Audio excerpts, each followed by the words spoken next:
أعوذ بالله من الشيطان الرجيم. Dananir. Ya. Begitulah sahabat. Begitu mau bersedekah, yang dikeluarkan dinar, bukan dirham. Walaupun ada dirhamnya. Ini bukan recehan. Ya, nggak mau saya. Saya pengen surga yang paling tinggi. Dinar. Dan bukan cuma dinar, dananir. Dananir. Keluarkan yang terbaik. Sahabat, ahli surga, ahli tahajud, segala rupa. Masih ada harta diberikan oleh Allah, merasa sebagai titipan. Diburu itu untuk bersedekah.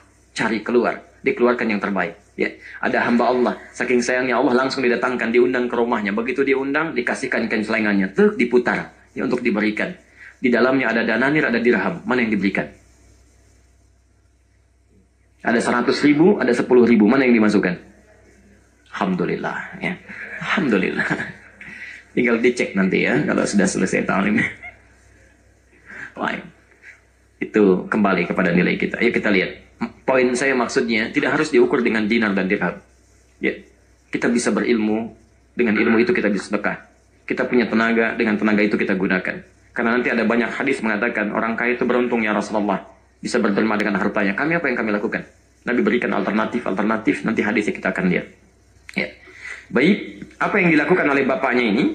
Senantiasa menyiapkan pos-pos untuk sedekah. Ya, Anda bisa tiru tuh. Setiru ya. Dikala Allah titipkan harta benda, itu bukan buat pamer. Jangan bangga dengan titipan. Yang punya harta Allah dititipkan pada Anda, supaya Anda bisa ibadah dengan harta itu. Mudah bagi Allah mencabutnya, dipindahkan pada orang lain. Kamu aja deh yang beramal, dia tidak. Hei fulan, kamu itu jarang tahajud, jarang puasa, amalan kamu belum banyak, hafal Quran juga tidak. Nih saya titipkan harta, supaya dengan harta itu kamu bisa menyaingi amalan yang lainnya. Dititipkan oleh Allah, nggak dipakai, malah dipakai pamer. Ya. Dikasih motor oleh Allah, maksudnya supaya dia berangkat ke masjid, bisa ke masjid berjamaah, ta'lim digunakan, cari harta yang halal, ada kemudahan. Begitu dikasih pertama kali, klik foto, bikin status. Alhamdulillah Allah telah berikan rizki. Kenapa sampai pasang status? Biasa aja. Ya. Yang lain dikasih mobil diam-diam aja. Ya. Gunakan pada yang baik. Itu nilai kebaikan, gunakan. Jadi Anda dikasih, keluarkan posnya. Nah, Anda tiru Yazid. Begitu diberikan kelebihan oleh Allah, ini untuk keluarga saya. Untuk mencari makanan yang halal. Untuk mencari sekolah yang halal. Untuk mencari kebaikan yang halal. Ini istri supaya masak makanan yang halal. Supaya semangat dalam kebaikan. Selebihnya, titipan untuk orang lain. Dititipkan lewat tangan Anda, supaya Anda memberikannya. Dititipkan lewat tangan Anda aja. Coba cek. Barangkali kelebihan itulah yang jadi infak. Kalau zakat, sudah tidak usah ditanya, itu wajib. Ya. Barangkali sebagiannya untuk sedekah. Hati-hati, infak untuk orang tua, Al-Baqarah ayat 215 itu. Ya. Orang tua, kerabat, kemudian anak yatim, orang miskin, ibnu sabil. Yas'alunaka madza yunfiqun, qul ma anfaqtum min khairin falil walidain. Anda sudah diangkat oleh Allah, diberikan kesuksesan. Yang berhasil menjadikan Anda sukses, barangkali bukan Anda. Anda cuma 30%. Barangkali orang tua tuh, ibu yang sering berdoa di malam hari. Ya Allah, tolong jadikan anak saya, ya Allah, mendapatkan kelapangan hidup. Tidak seperti kami hari ini. Jadikan tempat tidurnya nyaman, tenang dalam hidupnya, supaya bisa tahajud di malam hari. Merawat anaknya dengan baik. Tadinya cuma di alas, dilihat anaknya. Anaknya belum pernah sadar. Bapaknya nyangkul sana-sini berdoa, ya Allah, kalau saya cuma singkong, anak saya mohon berikan kenikmatan. Itu yang sampai ke langit. Anda tuh cuma ikhtiar aja. Itu yang ke langit itu air mata ibunda, kalau keringat bapak dan sebagainya. Itu yang hadir. Begitu sudah dapat kematangan, seakan-akan milik sendiri saja. Bapak tidak pernah ditengok, ibu tidak pernah ditelepon, kebaikan tidak pernah disampaikan, dosa itu. Ya, salah itu. Bahkan ketika Anda berdoa pun, minimal dalam doa, sertakan orang tua. Bukankah di Quran surah 46 ayat 15 itu disampaikan? Rabbi auzi'ni an ashkura ni'mataka allati an'amta 'alayya wa 'ala. Orang tua dimasukkan.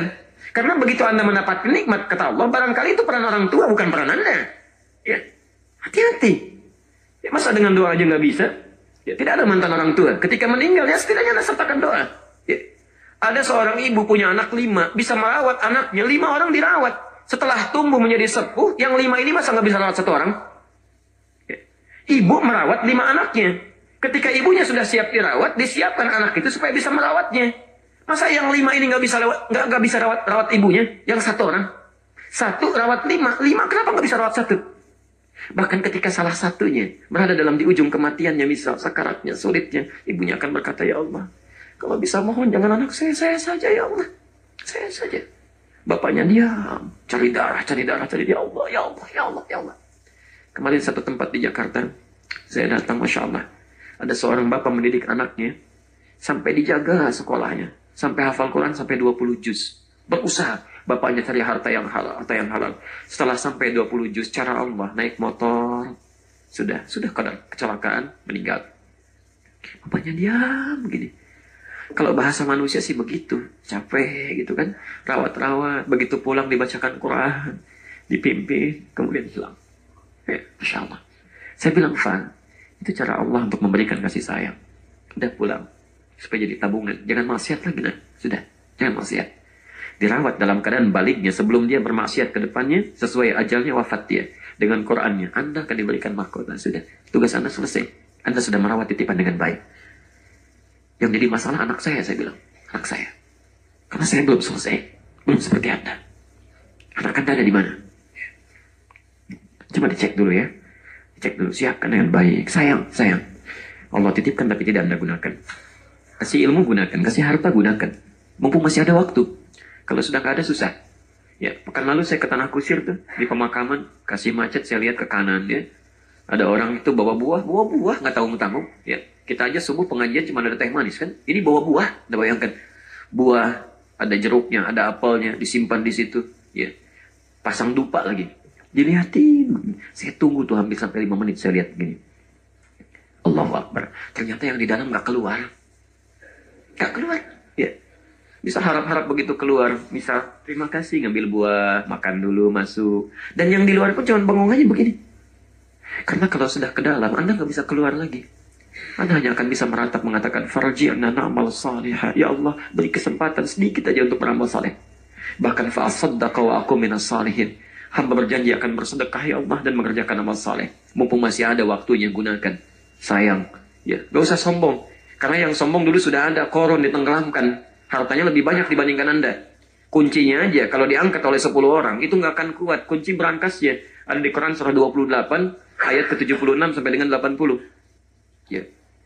Ayo, apa lagi terus? Ya, ayat 76 sampai ayat 80. Ada tuh korun. Ya, yang kain sombong. Maaf, yang lain kaya. Ya, saya lebih kaya, harus beda. Yang lain punya berangkas, kuncinya sembunyikan. Saya harus kelihatan. Begitu jalan kemanapun, di belakangnya 10 orang, ngangkat kuncinya aja. Ini saya katanya. Allah, sombong. Kaya, sombong. Ya, memang punya kekayaan. Dan hebat kekayaannya. Jadi kalau sekarang ada orang kaya, sombong, itu ketinggalan zaman. Dan gak ada kerjaan, karena yang lebih kaya ada dulu. Dan dihancurkan juga. Jadi kalau yang banyak aja sombong, dihancurkan oleh Allah, apalagi yang sedikit. Jadi tidak usah salah menggunakan ya. Coba berpikirnya sedikit lebih cerdas gitu ya. Ada yang lebih kaya, sombong, ditenggelamkan. Yang tidak lebih kaya dibanding korun, mau sombong, itu ketinggalan dan keterlaluan. Sadaqallahul azim.